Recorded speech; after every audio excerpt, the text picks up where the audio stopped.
করব। প্রিয় সম্মানিত তৌহিদি জনতা, পর্দার আড়ালে মা ও বোনেরা, আমাদের আজকের মাহফিলের প্রধান আকর্ষণ, প্রধান বক্তা ওস্তাদ শাইখ ডক্টর শহীদুল্লাহ খান মাদানী হাফেজাহুল্লাহ আমাদের মাঝে উপস্থিত হয়েছেন। আমরা এদিক সেদিক ঘোরাফেরা না করি, আমরা মাহফিলের প্যান্ডেলে এসে বসি।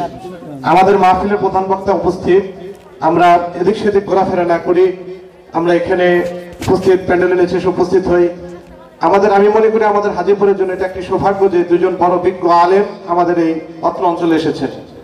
সম্মানিত এলাকাবাসী, প্রিয় তাওহীদ জনতা, এরপর যে আমাদের সামনে গুরুত্বপূর্ণ আলোচনা পেশ করবেন বাংলাদেশ জামায়াত আহলে হাদিসের সম্মানিত সেক্রেটারি জেনারেল এবং মানারুত তাওহীদের সম্মানিত প্রতিষ্ঠাতা শাইখ ডক্টর মোহাম্মদ শহীদুল্লাহ খান মাদানী হাফেজাহুল্লাহ, ফালাতাফাদ্দাল মাশকুরা।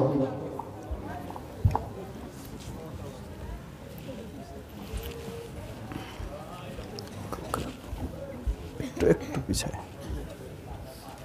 বাস ঠিক আছে, ঠিক আছে।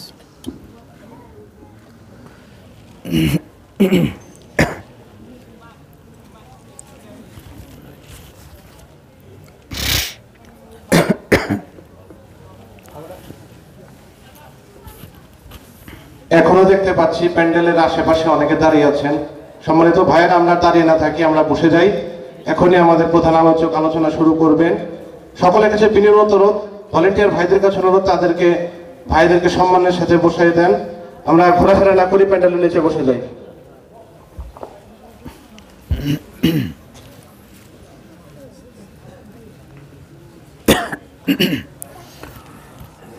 আসসালামু আলাইকুম ওয়া রাহমাতুল্লাহি ওয়া বারাকাতুহু।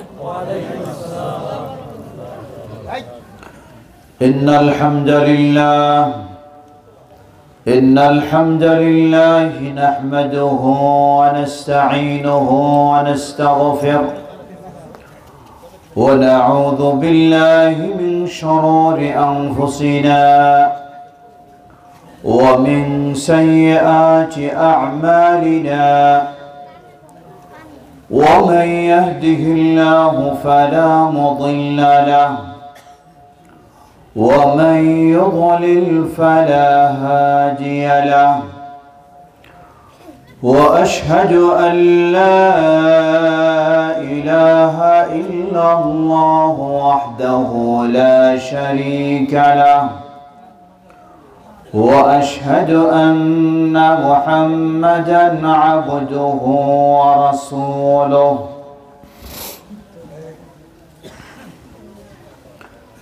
يا أيها الذين آمنوا اتقوا الله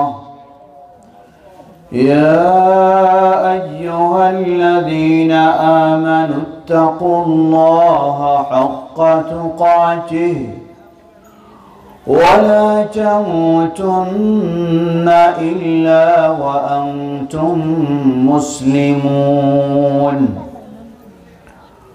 أما بعد، فإن خير الحديث كتاب الله وخير الهدي هدي محمد صلى الله عليه وسلم وشر الأمور محدثاتها وكل محدثة بدعة وكل بدعة ضلالة وكل ضلالة في النار. فأعوذ بالله من الشيطان الرجيم. بسم الله الرحمن الرحيم. قل إن صلاتي ونسكي ومحياي ومماتي لله رب العالمين لا شريك له وبذلك أمرت وأنا أول المسلمين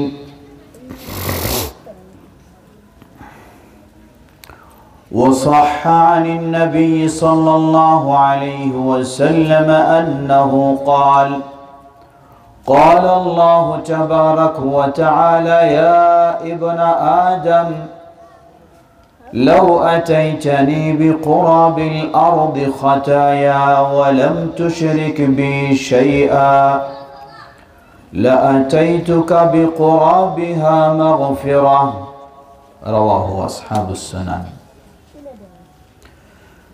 ঢাকা জেলা অন্তর্গত ধামরাই উপজেলার অধীনে হাজীপুর এলাকাবাসীর উদ্যোগে আয়োজিত আজকের এই বার্ষিক ওয়াজ মাহফিলের সম্মানিত সুযোগ্য সভাপতি বিশিষ্ট আলেমে দ্বীন ঐতিহ্যবাহী শরীফবাগ ইসলামিয়া কামিল মাদ্রাসা এর সম্মানিত সুযোগ্য সভাপতি সুযোগ্য প্রিন্সিপাল ডক্টর মোহাম্মদ ফয়জুল আমিন সরকার মাদানী হাফিজাহুল্লাহ, আজকের আমন্ত্রিত উলামায়ে কেরাম, যাদের মাঝে কিছুক্ষণ আগে অত্যন্ত গুরুত্বপূর্ণ তথ্যবহুল কোরআন ও সুন্নাহ থেকে আলোচনা রাখলেন আমাদের অত্যন্ত প্রিয় বিশিষ্ট আলেমে দ্বীন শাইখ ডক্টর রেজাউল করিম মাদানী হাফিজাহুল্লাহ। উপস্থিত রয়েছেন এলাকা জমিয়ত আহলে হাদিসের সম্মানিত সভাপতি আমাদের প্রিয় ভাই আব্দুর রাজ্জাক ও অন্যান্য এলাকা জমিয়তের দায়িত্বশীল বৃন্দ, জমিয়ত শুব্বানে আহলে হাদিসের দায়িত্বশীল বৃন্দ, বিশেষ করে আপনাদের পক্ষ থেকেও বারবার আমার সাথে যোগাযোগ করেছেন শরীফবাগ কামিল মাদ্রাসার সম্মানিত উস্তাদ কারি মাহমুদ সাহেব এবং আরও যারা রয়েছেন, সমবেত প্রাণপ্রিয় দিনী ভাই সকল ও পর্দা আড়ালের বোনেরা, শুরুতে আবারও প্রশংসা জ্ঞাপন করছি সেই আল্লাহ সুবহানাহু ওয়া তাআলা, যার বিশেষ তৌফিকে আমরা আজকে এই ওয়াজ মাহফিলের আয়োজন করার সুযোগ পেয়েছি, আলোচনা করার ও শোনার তৌফিক পেয়েছি। যিনি এই তৌফিক দিয়েছেন তার এই প্রশংসা জ্ঞাপনার্থে বলি আলহামদুলিল্লাহ। সকল প্রশংসা কার? জোরে বলুন কার? আবারও জোরে বলুন আলহামদুলিল্লাহ। অতঃপর অসংখ্য সালাত ও সালাম পেশ করছি প্রিয় রাসূল মুহাম্মদ সাল্লাল্লাহু আলাইহি ওয়াসাল্লাম ও তার আসহাবী কিরাম আহলে বাইত শেষ দিবস পর্যন্ত তার প্রতিটি একনিষ্ঠ অনুসারীদের উপর।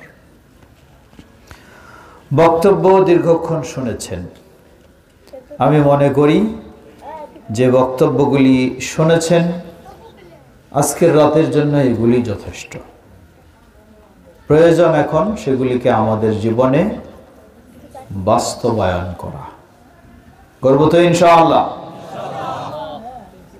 আমাদের দেখা যায় যে অনেক দীর্ঘ রাত পর্যন্ত ওয়াজ চলে, কিন্তু সেই রাতেই কি ফজরের সালাতের খবর থাকে না। এমন ওয়াজ দিয়ে বোঝা যায় পরবর্তীতে তো দূরের কথা, ওই রাতেই ইসলামের কাজ হয় নাই, ঠিক কি না?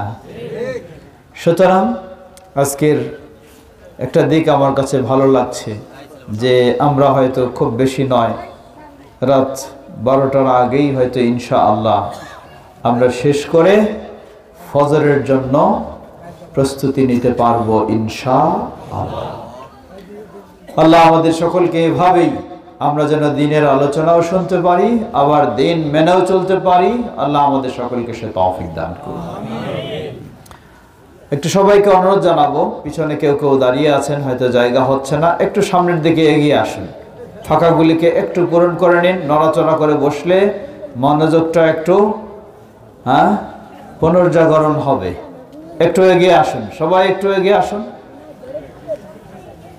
শুধু নড়াচড়া নয়, বরং আল্লাহর কাছে আরো বেশি স্থান করে নিতে পারবেন।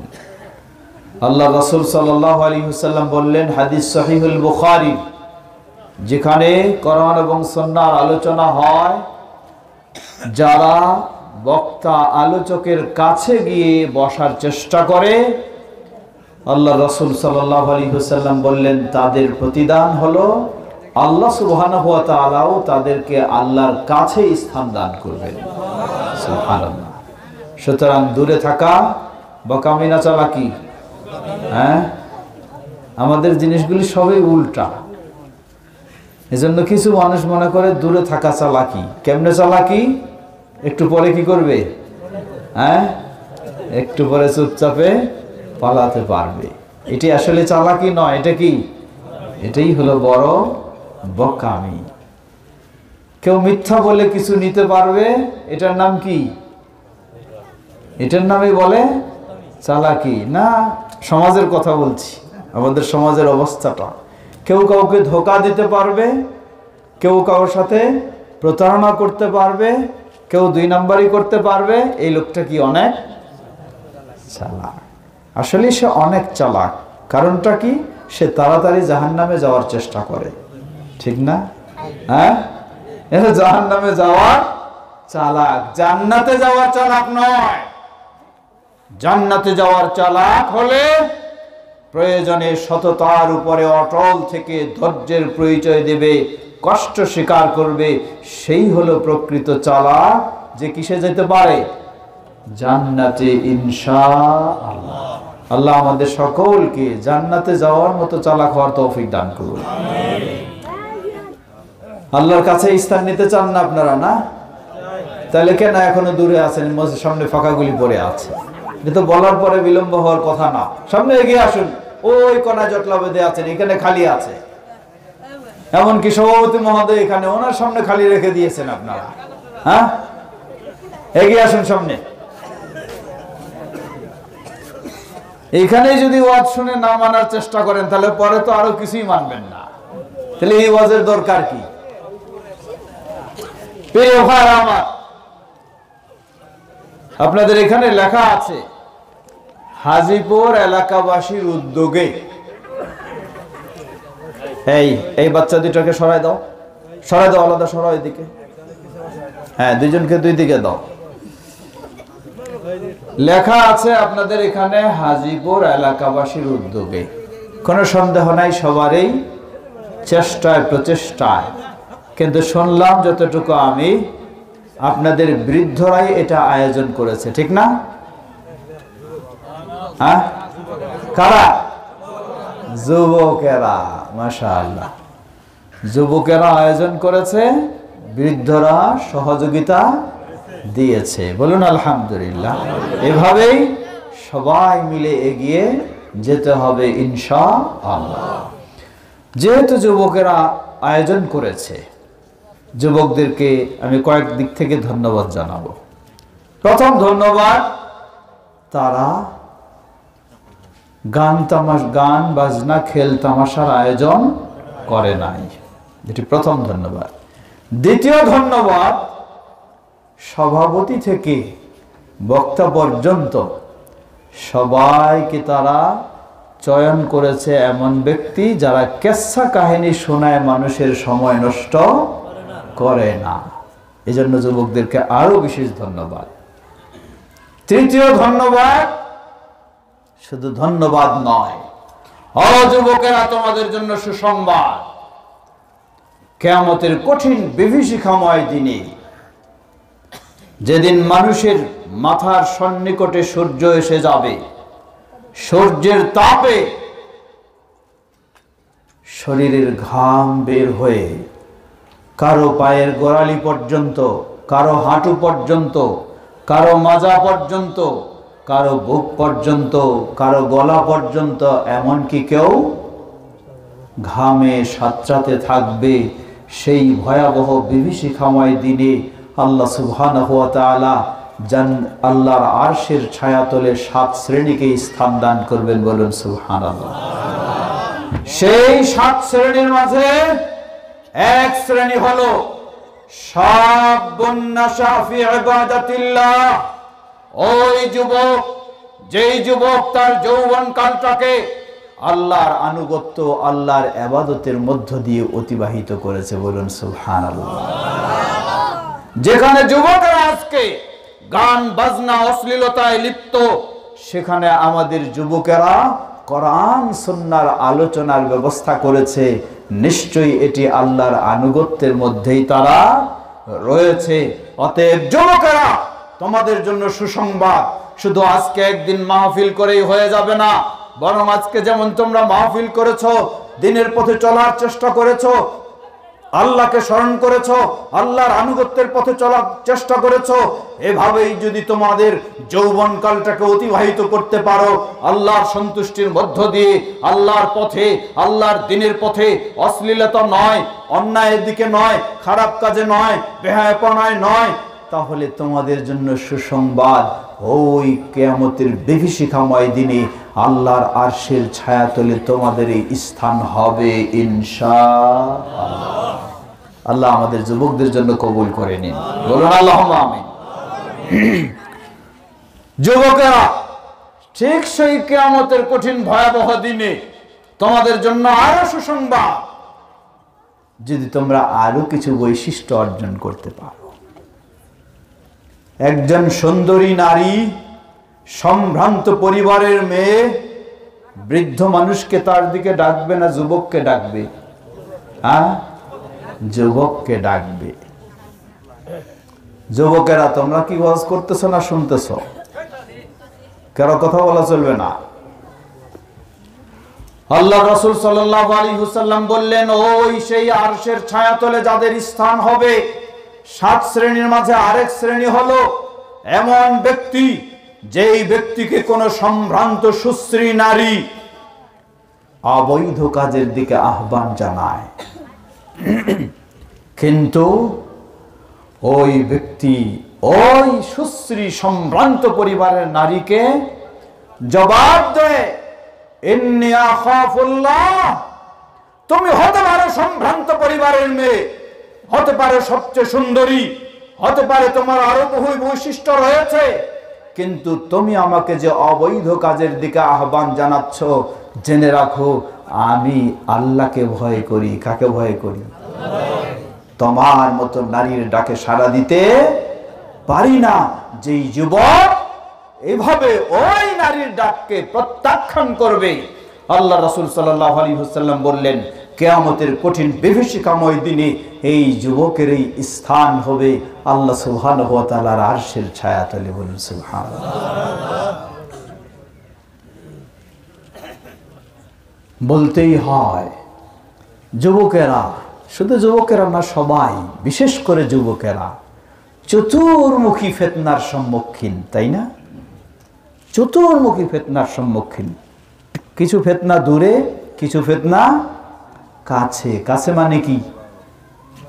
কাছে মানে হাতের মুঠে। কাছে মানে হাতের মুঠে। কত যুবক ভালো পরিবারের সন্তান, সম্ভ্রান্ত পরিবারের সন্তান, মুসলিম পরিবারের সন্তান, বাবা মা সমাজে অত্যন্ত ভালো মানুষ, কিন্তু যুবকের কারণে সমাজে তারা মুখ দেখাতে পারে না। যুবকটা নষ্ট হয়ে গেছে, আরেক যুবতীকে নিয়ে অশ্লীলতায় চলে গেছে, অথবা নেশাগ্রস্ত হয়ে গেছে, মাদকাসক্ত হয়ে গেছে। ওই যুবকের বাবা মা সমাজে ভালো মানুষ হয়েও এখন মানুষের সামনে আর মুখ দেখাতে পারে না। তুমি তো সেই যুবক, তুমি তোমার বাবা মাকেও অপমানিত করতে পারো, লজ্জিত করতে পারো, নিজেকে তো তুমি নষ্টের দিকে ঠেলে দিতেই পারো। আবার তুমি তো সেই যুবক, সমাজে তোমার বাবা মা অত্যন্ত আনন্দের সাথে মানুষের সাথে কুশল বিনিময় করতে পারে, মত বিনিময় করতে পারে, বলতে পারে, জেনে রাখো আমি আমার সন্তানকে চেষ্টা করেছি ভালো নামাজি হিসেবে গড়ে তোলার, চেষ্টা করেছি ভালো সন্তান হিসেবে গড়ে তোলার। আলহামদুলিল্লাহ, আমার ছেলেরা, আমার যুবকেরা, তারা এতই ভালো, কোনোদিন তারা সালাত বাদ দেয় না, কোনোদিন সমাজের মানুষের সাথে দুর্ব্যবহার করে না, কোনোদিন তারা নেশা অশ্লীলতা সেগুলির কাছে যায় না। যখন তুমি এই যুবক হবা, তখন তোমার বাবা মা সমাজে মানুষের সাথে আন্তরিকতার সাথে, মানুষের সাথে আনন্দের সাথে তোমার কথাগুলি বলতে পারবে। সুতরাং যুবক, বেছে নাও তুমি যেন ওই যুবক হতে পারো যে যুবকের কথা যুবকের বাবা মা সমাজে আনন্দের সাথে জানাতে পারবে। শুধু সমাজে আনন্দের সাথে নয়, বরং তোমার জন্য সকলেই দোয়া করবে। এজন্য দ্বিতীয় বিষয়টি, বিশেষ করে যেটি বলছিলাম, মোবাইল খুব ভালো জিনিস। উন্নত প্রযুক্তির যুগে এমন পর্যায়ে পৌঁছে গেছি, অনলাইনের কাজ মোবাইল ছাড়া, ইন্টারনেট ছাড়া চলে না, কোনো সন্দেহ নাই, প্রয়োজন, জরুরি বিষয়। কিন্তু এটি যেমন আমাকে অনেক হেল্প করতে পারে, তেমনি ভাবে খুব দ্রুত আমাকে অনেক দিক থেকে খুবই নিচে নামাতে পারে। লক্ষ্য করুন, স্বামী স্ত্রীর সম্পর্ক কতই না সুন্দর ছিল, কতই না ভালো ছিল, একে অপরের প্রতি কি বন্ধুত্ব, কি ভালোবাসা, কি আন্তরিকতা। স্বামী স্ত্রীর কথা কখনো ভুলতে পারে না, স্ত্রী স্বামীর কথা কখনো ভুলতে পারে না। স্বামী যখন তার স্ত্রীকে ভালোবেসে এই মোবাইল উপহার দিল, স্বামী তো অফিসে, স্বামী তো বাজারে, স্বামী তো ক্ষেত খামারে, স্ত্রী বাড়িতে বসে বসে কি দেখে? মোবাইল দেখে, টাচ মোবাইল, তাই না? হ্যাঁ, একটু টাচ করলে চলে আসে স্বামীর চেয়ে আরো একজন সুন্দর যুবক চলে আসে। স্ত্রীর কাছে মনে হয়ে যায় ওই স্বামী তো বুড়া হয়ে গেছে, ওই স্বামী তো পুরানা হয়ে গেছে। আর ইবলিস ভিতরে পরামর্শ দেয়, এই নতুন যুবককে তুমি কি করো? সঙ্গী হিসাবে গ্রহণ করো। দেখা যায় আস্তে আস্তে স্বামী স্ত্রী উভয়ের মাঝে এই মোবাইলের কারণে দূরত্ব তৈরি হয়। শুধু দূরত্ব তৈরি নয়, শেষটাই বাচ্চা কাচ্চা থাকলেও বহু নিউজ আমরা দেখছি, স্বামী বাচ্চা সবাইকে ছেড়ে ওই মোবাইলের মাধ্যমে সম্পর্ক গড়ে তুলেছে যেই যুবকের সাথে, ওই যুবকের সাথে রাতারাতি বের হয়ে চলে গেছে। ঠিক কিনা? সম্পর্ক নষ্ট হয়ে গেছে, পরিবারটা নষ্ট হয়ে গেছে, সমাজ সংসারটা ভেঙে গেছে। শুধু তাই নয়, শুধু স্ত্রীর কথা বলবো না, বলবো একইভাবে স্বামীর কথা। ওই স্বামী যে যার স্ত্রীকে এত ভালোবাসতো, যতদিন স্বামীর হাতে এই মোবাইল ছিল না, এটার প্রতি সে আসক্ত হয়নি, এটার প্রতি সে মগ্ন হয়নি। যখন এটার প্রতি আসক্ত হলো, মগ্ন হলো, এটা দেখতে দেখতে দেখা যায় যে স্ত্রী কি সুন্দরী, তার চেয়ে আরো কত সুন্দরী আছে। সেই সুন্দরীর ডাকে সাড়া দিতে দিতে এখন নিজের স্ত্রী আর ভালো লাগে না, স্ত্রীর প্রতি আর আন্তরিকতা নেই, আর আকর্ষণ নেই, স্ত্রীর কথা আর সহ্য হয় না, স্ত্রীর কথা আর পছন্দ হয় না, স্ত্রীর সাথে ভালো ব্যবহারও চলে না। শেষ পর্যায়ে ওই অন্যের সাথে পরকীয়া সম্পর্ক তৈরি হয়ে স্ত্রীকে তালাক দেওয়া পর্যন্ত সিদ্ধান্ত নিয়ে সংসারটাকে এভাবে নষ্ট করে। আসলেই কি শুধু সংসার নষ্ট, না নিজের জীবনটাও নষ্ট? কি নিজের জীবনটাও নষ্ট। সব কিছু দূর হতে পারে কিভাবে? ওই জান্নাতের সেই আখিরাতের ভয়াবহ কঠিন কিয়ামতের ভয়াবহ বিভীষিকাময় দিনে রাসূল সাল্লাল্লাহু আলাইহি ওয়াসাল্লাম যেই সুসংবাদ দিয়েছেন, যা একটু আগে যুবকদেরকে জানালাম। ও যুবক, একজন পুরুষ হিসাবে আপনার সামনে কোনো সম্ভ্রান্ত পরিবারের সুশ্রী মেয়ে এসে যখন এই আহ্বান জানাবে, যদি আপনি ওই মোবাইলে দেখেন আর যেখানে দেখেন না কেন, ওই মেয়েকে যদি আপনি জবাব দিতে পারেন, ইন্নী আখাফুল্লাহ, আমি কাকে ভয় করি? আল্লাহকে ভয় করি। তোমার মতো মেয়ের প্রতি আমার আকৃষ্ট হওয়ার, সাড়া দেওয়ার কোনো সুযোগ নেই। আমার কাছে, আমার ঘরে আল্লাহ আমাকে দিয়েছেন একজন সুন্দরী বা একজন দিনদার বা একজন ভালো স্ত্রী।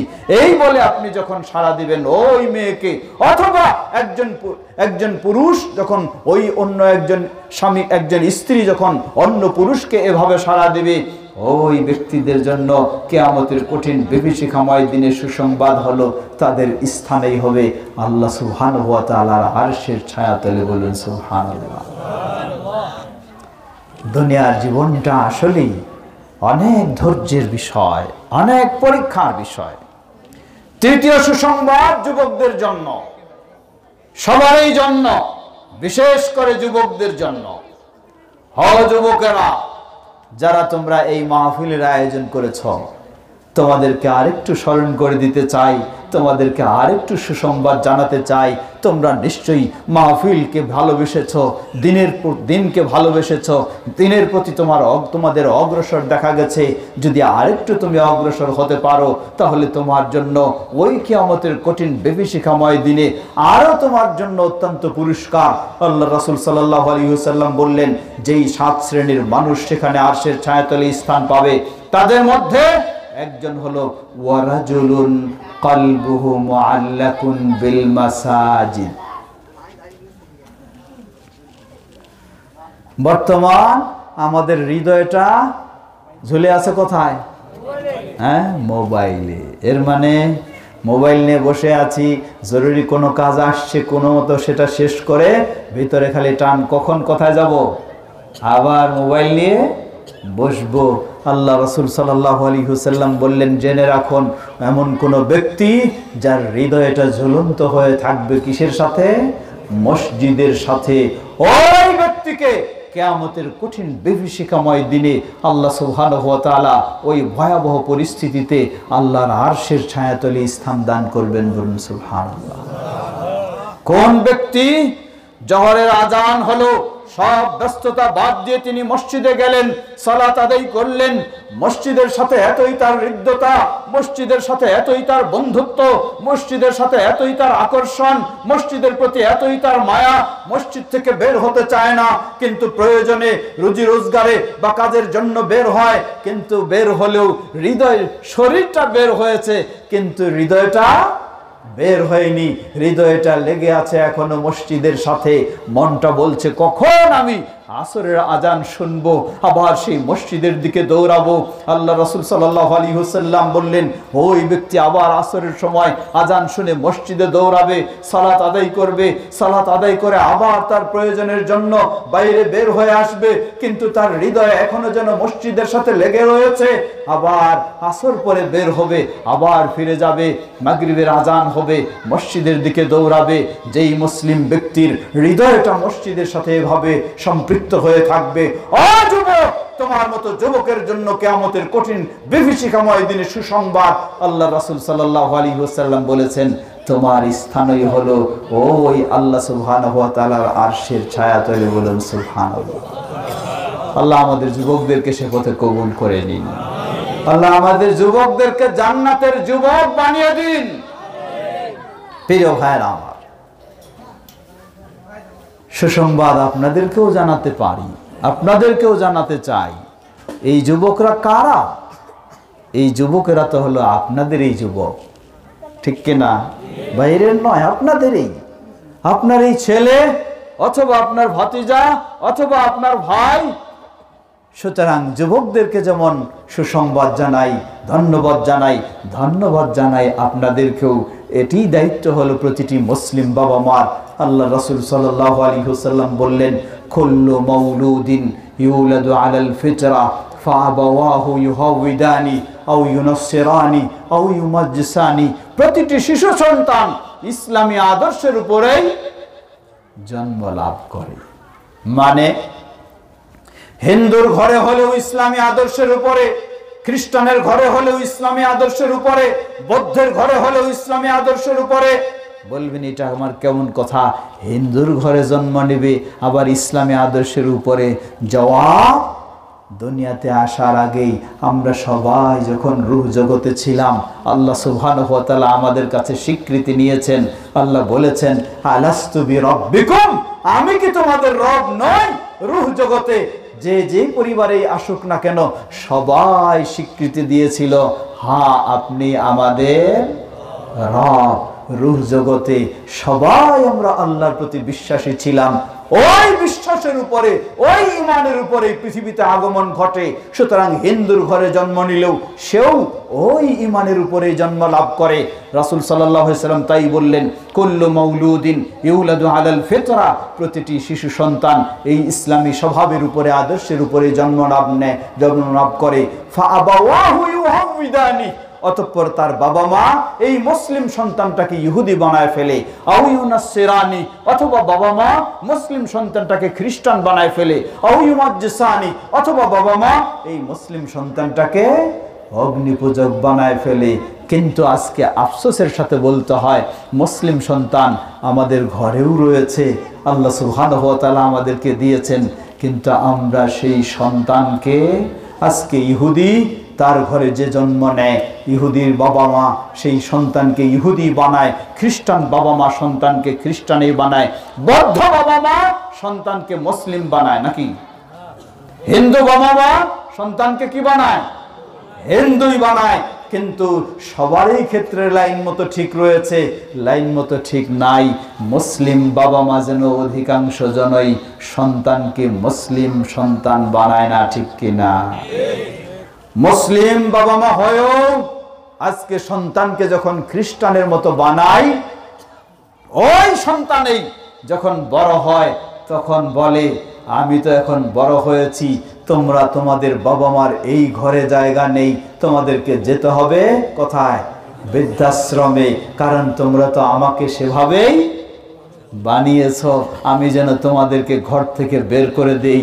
কিন্তু মুসলিম বাবা মা হয়ে সন্তানকে যদি মুসলিম বানাতেন, তাহলে আজকের যুবকেরা যেমন এই সুন্দর মাহফিলের আয়োজন করেছে, ওই যুবক, ওই সন্তান যদি ইসলামের আলোকে গড়ে তুলতেন, আপনি ইসলামের আলোকে তাকে মানুষ করতেন, তাহলে কোনো সন্দেহ নেই ওই সন্তান আপনার প্রতি কোরআন সুন্নাহর নির্দেশ অনুযায়ী যতই আপনি বৃদ্ধ হবেন, যতই আপনি দুর্বল হবেন, ততই আপনার প্রতি তার ভালোবাসা, শ্রদ্ধা, সহযোগিতা, সদাচরণ থাকতো, ঠিক কিনা?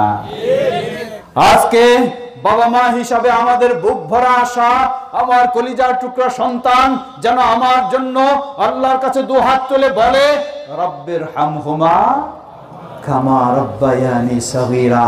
কোন বাবা মা না চায়? এটা সবাই চায়, কিন্তু আপনি চাইলেই কি হয়ে যাবে? না। আপনার সন্তানকে কি কোনোদিন রব্বির হামহুমা কামা রব্বায়ানি শিক্ষা দিয়েছেন? যদি দিয়ে থাকেন তাহলে চাওয়াটা ঠিক, আর যদি দিতে না পারেন তাহলে তো চাওয়াটা কোনোদিন সম্ভব বাস্তবায়ন হবে না। তাই আজকে সম্মানিত অধ্যক্ষ প্রিন্সিপাল মহোদয় রয়েছেন সেই শরীফবাগ মাদ্রাসা, আমরা বলবো এই মাদ্রাসা হলো আপনাদের জন্য একটি আলোর কারণ, এই মাদ্রাসা হলো একটি আপনাদের জন্য সৌভাগ্যের কারণ। আপনার ছেলেকে ছোট বয়সে, বেশি না হোক কমপক্ষে যদি ক্লাস 5 পর্যন্ত মাদ্রাসায় আপনি পড়াতে পারেন, কোরআন সুন্নাহর শিক্ষা দিতে পারেন, ইসলামের সাথে পরিচিত করতে পারেন, ইসলামের আলোয় আলোকিত করতে পারেন, তার ভিতরে তাওহীদের বীজ বপন করতে পারেন, তার ভিতরে সুন্নাহর ভালোবাসা দিয়ে দিতে পারেন, তাহলে ওই সন্তান বড় ডাক্তার হলেও, ইঞ্জিনিয়ার হলেও সে কখনো রব্বির হামহুমা কামা রব্বায়ানি সগীরা ভুলবে না, সেটি বলবেই। আর যদি ছোট থেকেই আপনি তাকে ভিন্ন লাইনে দিয়ে দেন, দেখা যাবে তার পিছনে আপনি লক্ষ লক্ষ টাকা ব্যয় করছেন, অথচ সে আপনার জন্য কোনোদিনই কল্যাণ কামনা করছে না, বরং বড় হয়ে আপনার জন্যই, আপনার কাছেই, আপনার সাথেই আগে সর্বপ্রথম ব্যবস্থা নিচ্ছে, আপনাকেই ঘর থেকে বের করার ব্যবস্থা নিচ্ছে। কারণটা কি?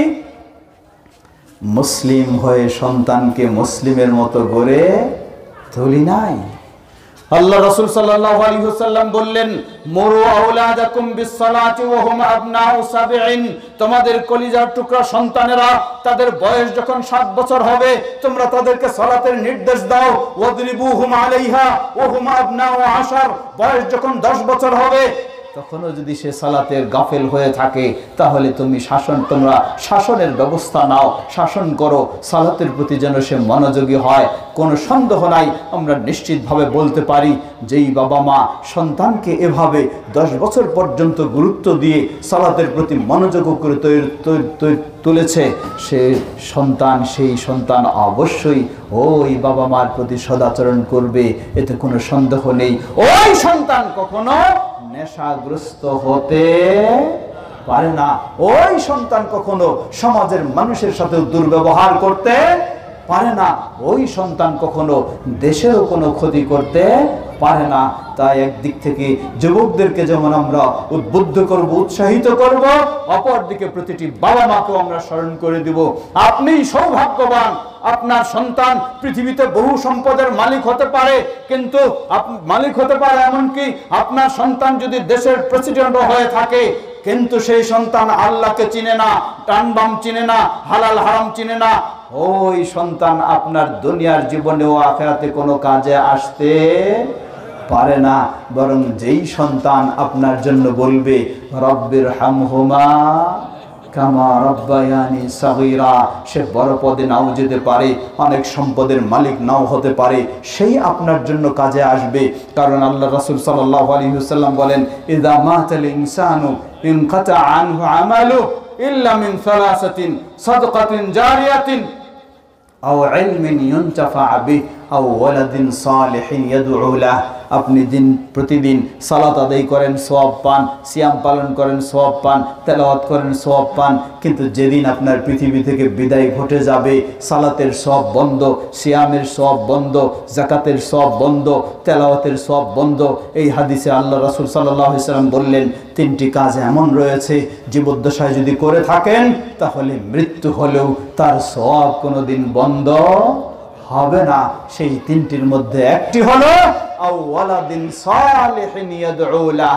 ওই ব্যক্তি, যেই ব্যক্তি এমন সন্তান রেখে গেছে, যেই সন্তানের 2টি বৈশিষ্ট্য। প্রথম বৈশিষ্ট্য হলো ওয়ালাদুন সালেহ, সে হবে ভালো সন্তান, আদর্শ সন্তান, ঈমানদার সন্তান, দিনদার সন্তান, আল্লাহ ভীরু সন্তান, মুত্তাকি সন্তান, নামাজি সন্তান।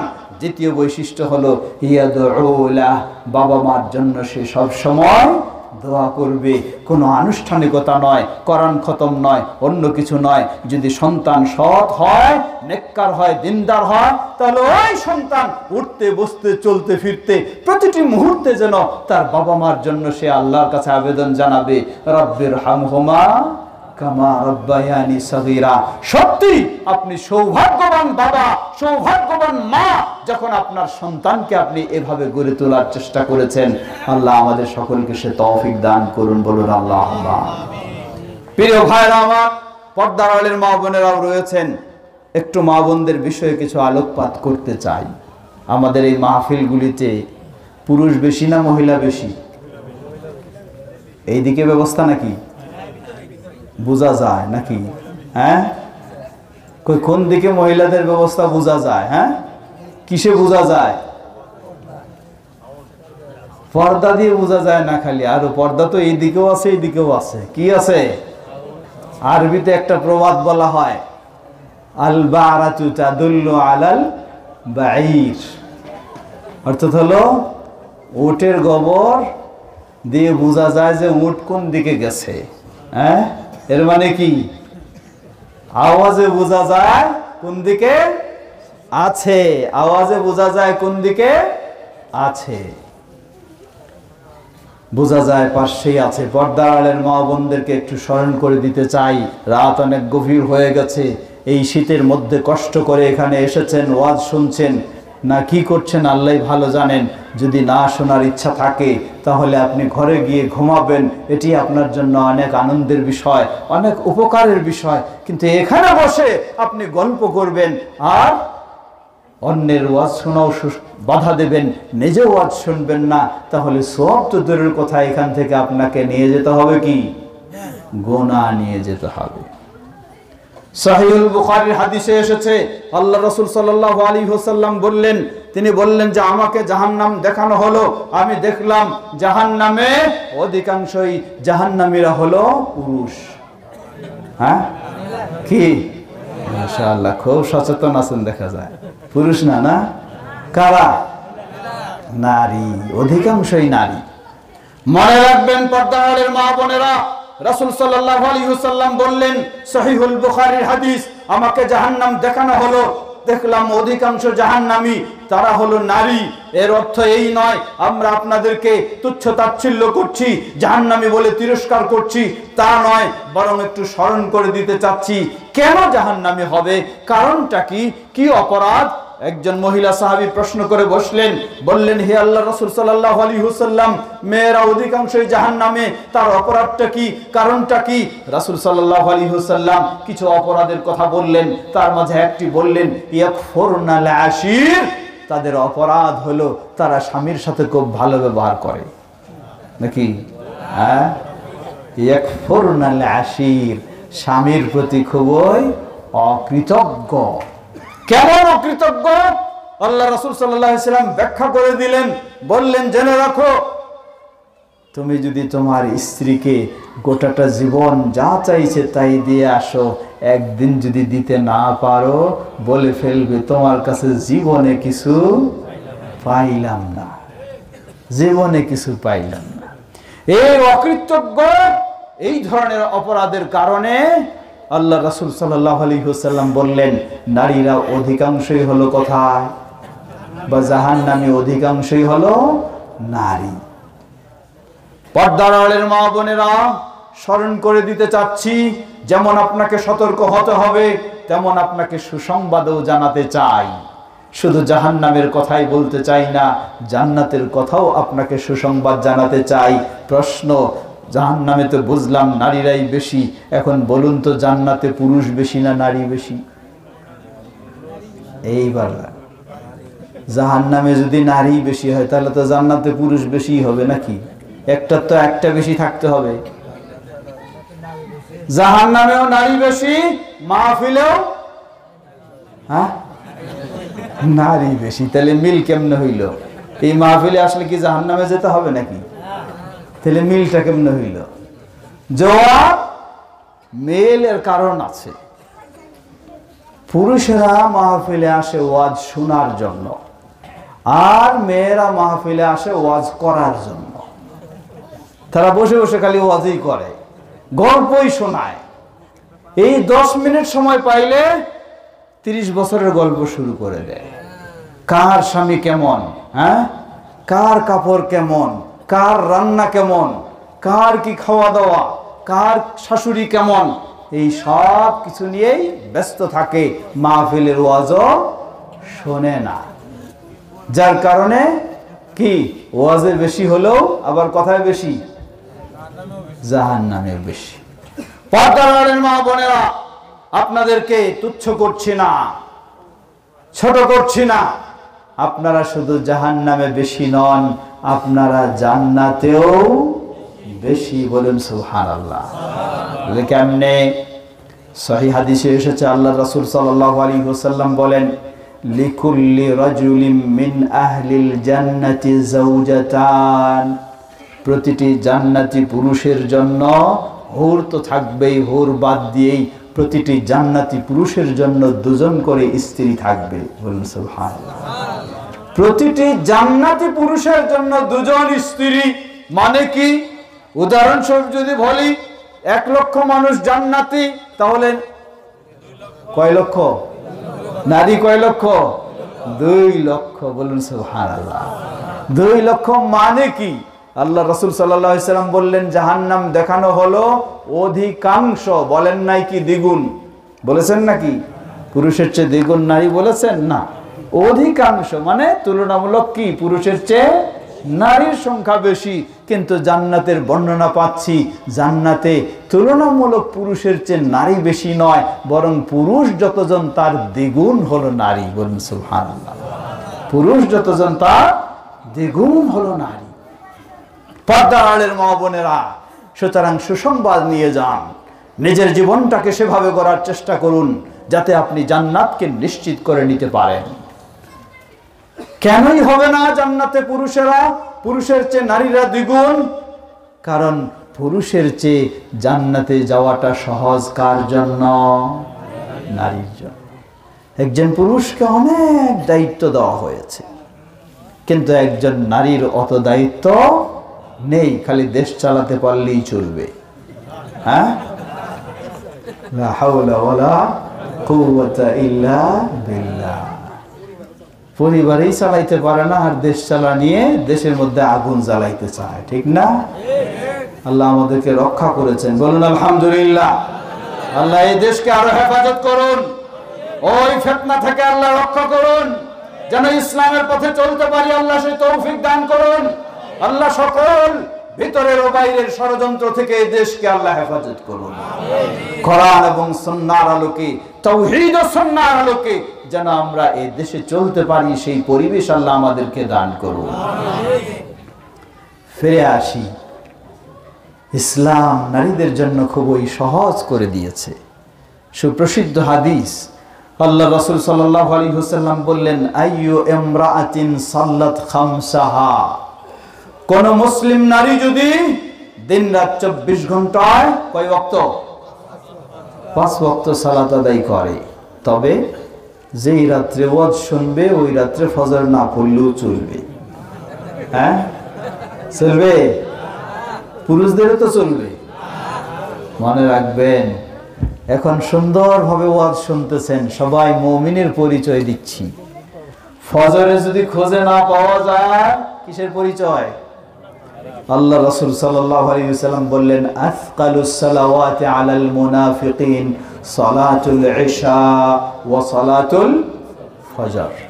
মুনাফিকদের জন্য সবচেয়ে ভারী সালাত হলো ইশার সালাত, আর কোনটা? ফজরের সালাত। ফজরের সময় কে কে মুনাফিক হতে প্রস্তুত রয়েছেন? হাত তোলেন তো দেখি। মাশাআল্লাহ, এক মুরব্বি ভুল করে তুলে ফেলেছেন।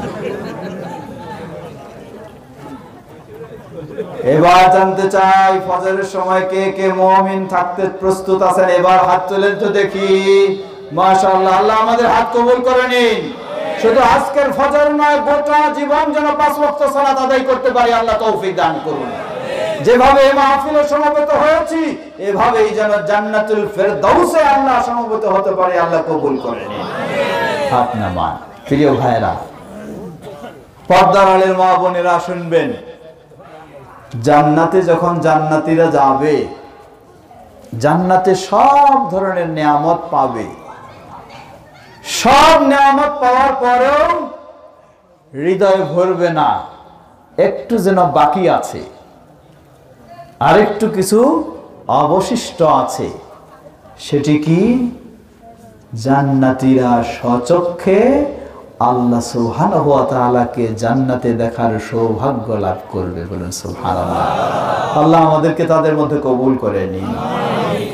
রাসূল সাল্লাল্লাহু আলাইহি ওয়াসাল্লাম বললেন, জেনে রাখো, তোমরা যদি ওই দিবালোকের সূর্যের মতো আল্লাহকে দেখতে চাও, পূর্ণিমার চাঁদের মতো আল্লাহকে দেখতে চাও, তাহলে সূর্য উদয় হওয়ার আগে এবং সূর্য অস্ত যাওয়ার আগে এই 2 ওয়াক্ত সালাতের সবচেয়ে বেশি গুরুত্ব দাও, যত্নশীল হও।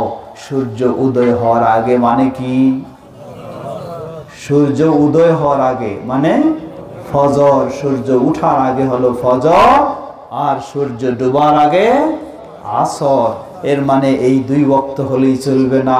মুসলিম হিসাবে আপনাকে কি 5 ওয়াক্তই সালাত আদায় করতেই হবে।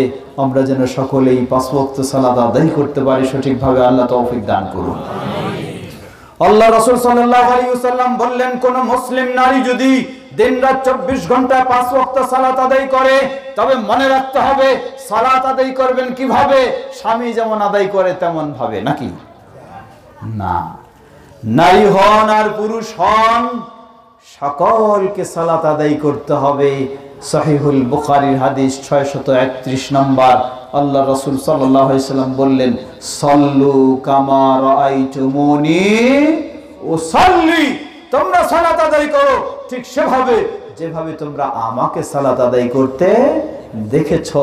একজন পুরুষ হলেও রাসূল সাল্লাল্লাহু আলাইহি ওয়াসাল্লাম থেকে বিশুদ্ধভাবে প্রমাণিত নিয়মে আদায় করবে, একজন নারী হলেও রাসূল সাল্লাল্লাহু আলাইহি ওয়াসাল্লাম থেকে বিশুদ্ধ নিয়মে সালাত আদায় করবে।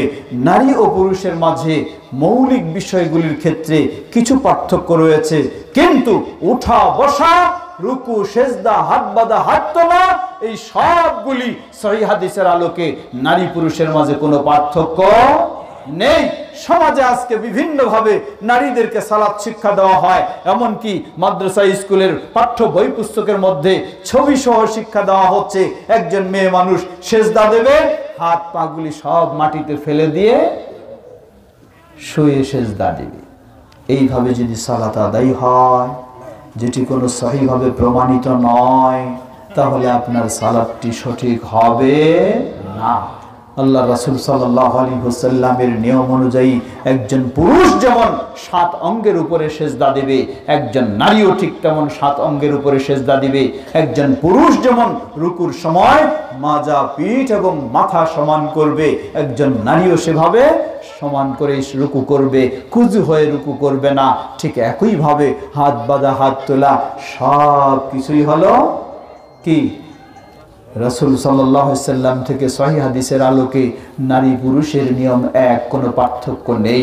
আল্লাহ রাসূল সাল্লাল্লাহু আলাইহি ওয়াসাল্লাম বললেন, কোন মুসলিম নারী যদি দিনরাত 24 ঘন্টায় 5 ওয়াক্ত সালাত আদায় করে, ওয়া সামাত শাহরাহা, রমাদানের সিয়াম পালন করে, ওয়া হাফিজাত ফারজাহা, এবং বেপরদায় চলে, নাকি হ্যাঁ, এই জায়গায় কিন্তু খবর আছে।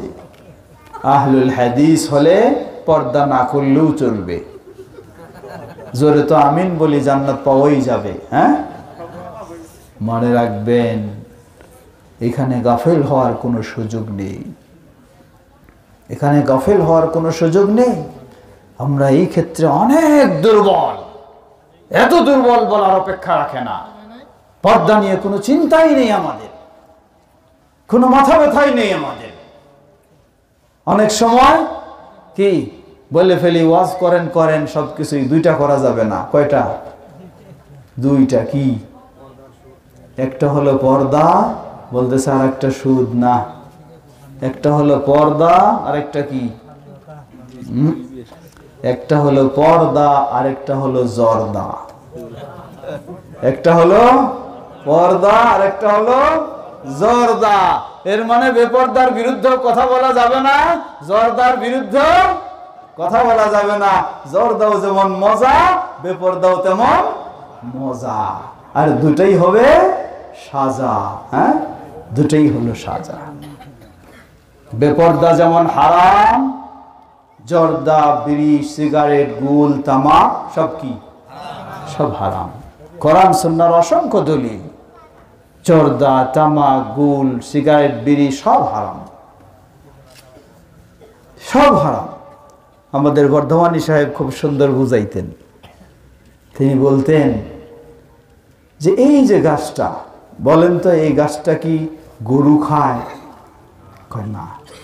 এটা কি ছাগলে খায়? কয় না। আচ্ছা, এইটা কি কুকুরে খায়? কয় না। এটা কি হাঁস মুরগি খায়? কয় না।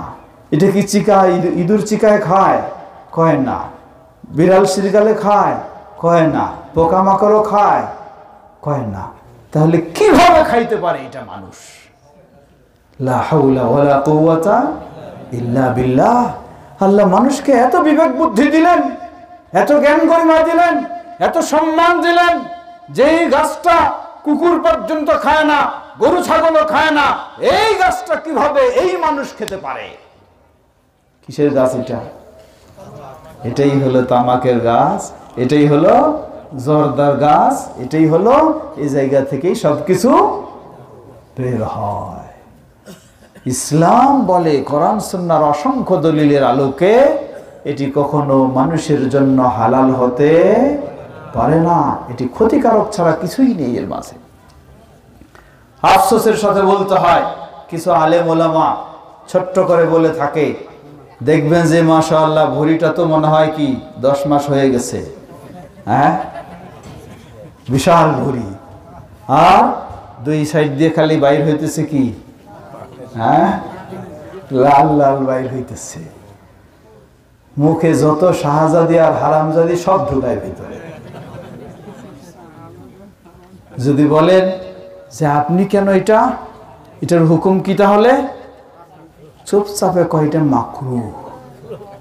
মাকরু মানে কি? ভালো কাজ। হ্যাঁ, যদি মাকরুই ধরি, মাকরু মানে অপছন্দনীয়, খারাপ জিনিস, তাহলে আপনার মতো ইমাম সাহেব ভালো মানুষ, মুফতি সাহেব ভালো মানুষ, আপনি আবার খারাপ জিনিস কেন কাজ করবেন? প্রিয় ভাইরা আমার, কোনো সন্দেহ নেই, সব কি হালাল না হারাম? হারাম। কেউ হয়তো বলবেন দীর্ঘদিন হয়ে গেছে, এটা অভ্যস্ত হয়ে গেছেন, ছাড়া খুব কঠিন। আমি বলবো না, কঠিন নয়, এটা ছাড়তে পারবেন। এর দলিল আপনি নিজেই। কি নিজেই দলিল? আসছে সামনে মার্চ মাসে কি রমাদান। যেই লোকটা কয়েক মিনিট পর পর খালি কি করেন, হাতে ঘুষেন আর ঠোঁটে ঢোকান, হ্যাঁ, ধৈর্য ধরে না, এই লোকটা দেখা যায় রমজান মাসে 10 থেকে 12 ঘন্টা কি গোল বিড়ি সিগারেট তামাকের সাথে সম্পর্ক থাকে না। 10 থেকে 12 ঘন্টা। যেই লোক 10 মিনিট ধৈর্য ধরে না, সে 10 থেকে 12 ঘন্টা থাকতে পারে। কার ভয়ে? এই আল্লাহর ভয়ে যদি গোটা জীবন থাকে, তাহলে অবশ্যই আপনি সব থেকে বিরত থাকতে পারবেন ইনশাআল্লাহ। আল্লাহকে ভয় করে চলি, একদিকে জর্দাও বর্জন করব, আর একদিকে বেপরদাও বর্জন করব। আল্লাহ রাসূল সাল্লাল্লাহু আলাইহি ওয়াসাল্লাম বললেন, তৃতীয় বৈশিষ্ট্য হলো ওয়া হাফিজাত ফারজাহা, মুসলিম নারী শরীয়তের হেজাব পালনের মাধ্যমে, শরীয়তের পর্দা পালনের মাধ্যমে তার সতীত্বকে সংরক্ষণ করে। চতুর্থ বৈশিষ্ট্য হলো ওয়া আতাআত বালাহা, স্বামী যদি থাকে তাহলে স্বামীর সাথে বেশি বেশি ঝগড়া করে। নাকি নামাজি মানুষ ঝগড়া করবে বেশি? হইতে পারে না। প্রথম বৈশিষ্ট্য হলো 5 ওয়াক্ত সালাত আদায় করে, দ্বিতীয় রমাদানের সিয়াম পালন করে, তৃতীয় হলো পর্দার সাথে জীবন যাপন করে, চতুর্থ হলো স্বামীর সাথে ভালো আচরণ করে, স্বামীর সাথে আনুগত্য করে। যে মুসলিম নারী তার দুনিয়ার জীবনে এই 4টি বৈশিষ্ট্য অর্জন করবে, নবী সাল্লাল্লাহু আলাইহি ওয়াসাল্লাম বললেন, কিয়ামতের কঠিন বিভীষিকাময় দিনে ওই মুসলিম নারীর জন্য সুসংবাদ, কিলা লাহাদখুলিল জান্নাতা বিআইয়ি বাবিন শিতি, তাকে বলা হবে দুনিয়ার জীবনে কষ্ট করে 5 ওয়াক্ত সালাত আদায় করেছো, সিয়াম পালন করেছো, পর্দার সাথে জীবন যাপন করেছো এবং তোমার স্বামীর সাথে ভালো আচরণ করেছো, অনেক ধৈর্যের পরিচয় দিয়েছো, অনেক কষ্ট স্বীকার করেছো, যার বদৌলতে আজকে তোমার জন্য প্রতিদান হলো তোমার সামনে জান্নাতের সব দরজাগুলি খুলে দেওয়া হবে। যেই দরজা দিয়ে ইচ্ছা হয় তুমি সেই দরজা দিয়ে জান্নাতে প্রবেশ করো। সুবহানাল্লাহ, কি বিশাল সুসংবাদ! কাদের জন্য? নারীদের জন্য। নারীকে আমাদের সাথে কোনো সম্পর্ক নাই, ঠিক না? আছে? নারী কেউ না, হয় আমার মা, অথবা আমার জীবন সঙ্গিনী স্ত্রী, অথবা আমার কলিজার টুকরা মেয়ে, অথবা আমার স্নেহের বোন, এর বাইরে আর কেউ নয়। আমার জন্য কি আনন্দের বিষয় নয় যে আমার মাকে কিয়ামতের কঠিন বিভীষিকাময় দিনে এভাবে জান্নাতের সব দরজা দিয়ে যাওয়ার অনুমতি দেওয়া হবে? অবশ্যই আমার জন্য আনন্দের বিষয়। যদি মা বেঁচে থাকে তাহলে প্রতিটি সন্তানের দায়িত্ব মাকে সহযোগিতা করা, মা যেন এই বৈশিষ্ট্যগুলি অর্জন করে জান্নাতি হতে পারে। প্রতি স্বামীর দায়িত্ব তার স্ত্রীকে সেভাবে গড়ে তুলবে, পরিচালনা করবে, যাতে সেই স্ত্রী সুসংবাদ লাভ করে সে জান্নাতে প্রবেশ করতে পারে। বাবার দায়িত্ব ওই কলিজার টুকরা মেয়ে কন্যাকে সেভাবে গড়ে তোলা, যাতে সে জান্নাতে যাওয়ার সুসংবাদ লাভ করে। আজকে আফসোসের সাথে বলতে হয়, একজন মেয়ে মানুষ যদি অশ্লীল ভাবে বেপরদায় চলে, তাহলে ওই মেয়ে মানুষ যেই পুরুষের অধীনে রয়েছে, ওই পুরুষ যদি কোনো বাধা না দেয়, তাহলে পুরুষের জন্য কিসের সুসংবাদ? জান্নাতের না জাহান্নামের? জাহান্নাম। আল্লাহ রাসূল সাল্লাল্লাহু আলাইহি ওয়াসাল্লাম বলেন, আদ-দায়ুসু লা ইয়াদখুলুল জান্নাহ, দায়ুস ব্যক্তি জান্নাতে প্রবেশ করতে পারবে না। কে সেই দায়ুস? রাতভর তাহাজ্জুদ পড়ে চোখের পানি দিয়ে বুক ভিজিয়ে দিচ্ছেন, অথচ আপনার কলিজার টুকরা ষোড়শী মেয়ে, যুবতী মেয়ে, তাকে ইউনিভার্সিটিতে অন্যান্য বখাটে যুবকদের সাথে ছেড়ে দিয়েছেন, অশ্লীল ভাবে বেহায়া ভাবে নাচ গান করে চলছে, যত টাকা পয়সা প্রয়োজন তা সাহায্য সহযোগিতা দিচ্ছেন, কোনদিন তাকে বললেন না তুমি কেন এভাবে চলো, তুমি তো মুসলিম মেয়ে, তুমি তো মুসলিমের সন্তান, তুমি তো মুসলিমের কন্যা, তোমার জন্য তো এভাবে শোভা পায় না।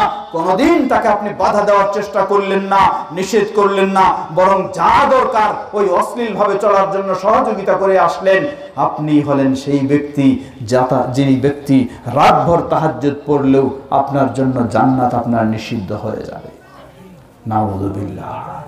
সুতরাং প্রতিটি অভিভাবককেও মনে রাখতে হবে, আমাদের অধীনস্থ নারীরা যদি জান্নাতি হয় এটি আমাদের আনন্দের বিষয়, আমরা যেন অবশ্যই সেই চেষ্টা করতে পারি। আল্লাহ আমাদের সকলকে সে তৌফিক দান করুন। প্রিয় ভাইরা আমার, পর্দার আড়ালের মা বোনেরা, কথা খুব দীর্ঘ করব না, শেষের দিকে যাচ্ছি। পরিশেষে আবার স্মরণ করে দিতে চাই, সকলকে বলতে চাই, ওই যুবকেরা তোমরাও দিনের পথে চলার মাধ্যমে নামাজি হবে, দিনদার হবে, জান্নাতের আশা করবে। বয়স্ক যারা রয়েছেন আপনারাও একইভাবে চলবেন, মা বোনেরাও যারা রয়েছেন সবাই জান্নাতের পথে চলবো। কিন্তু মনে রাখতে হবে কিছু কাজ এগুলি কখনোই করা যাবে না